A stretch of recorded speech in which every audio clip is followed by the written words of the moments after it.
ketika gencatan senjata awal Oktober memasuki hari ketiga, dunia dikejutkan dengan kesyahidan seorang wartawan Gaza, Saleh Al-Ja'farawi, yang ditembak mati ketika sedang membuat liputan di Tal Hawa, barat bandar Gaza. Beliau gugur dalam pertempuran bersenjata melibatkan mujahidin Hamas dan kumpulan Dohmush. Dohmush ni dipercayai bekerjasama dengan rejim Israel, dan sehingga 25 Ogos 2025, seramai 278 wartawan Palestin direkodkan syahid semenjak Perang Taufan Al-Aqsa 7 Oktober 2023. Kisah Saleh mendapat perhatian dunia disebabkan kerana hari beliau syahid tu adalah hari yang sama abangnya dibebaskan daripada tahanan rejim Israel, dan yang lebih memilukan, berita kesyahidan beliau hanya diketahui oleh abangnya sejam selepas pembebasan beliau. Tapi macam mana respon Syekh Naji waktu tu? Respon beliau mencerminkan keimanan seorang insan yang luar biasa. Beliau banyak kali mengulang surah Yusuf ayat 100, dan sesungguhnya dia telah berbuat baik kepadaku ketika dia mengeluarkanku dari penjara. Ayat ini sebenarnya menjadi simbol syukur, pemaafan dan sangka baik kepada Allah, sebagaimana akhlak Nabi Yusuf yang tidak mengungkit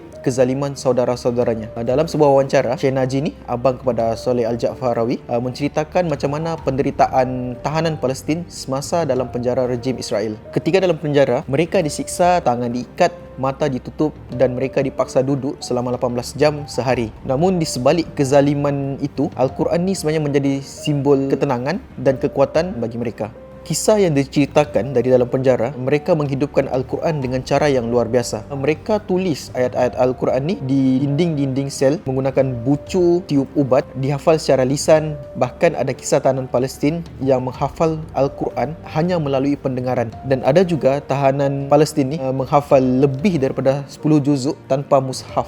Syekh Naji sendiri menguatkan diri beliau melalui surah Yusuf dan membacanya setiap hari ketika berada di dalam penjara. Bagi beliau, surah Yusuf ni memberikan ketenangan, harapan dan yakin pertolongan Allah itu pasti tiba. Dan sebagaimana dalam sirah Nabi Yusuf dibebaskan dari penjara kerana difitnah, Naji juga menegaskan bahawa Al-Quran ni bukan hanya dibaca ketika senang, tetapi untuk difahami dan dipegang pada saat paling gelap dalam hidup. Dari penjara, mereka keluar bukan hanya sebagai bekas tahanan, tetapi sebagai insan yang lebih akrab dengan Allah dan lebih cekal dan bersedia dalam membina semula Gaza. Seperti yang diungkapkan oleh seorang wartawan, Syekh Naji keluar daripada penjara dalam keadaan tetap senyum. Beliau membawa Al-Quran dalam suaranya dan tanah air di matanya. Dan kata yang paling ringkas tetapi paling berbekas, tidak ada satu perkara pun di dalam penjara yang menenangkan aku melainkan Al-Quran.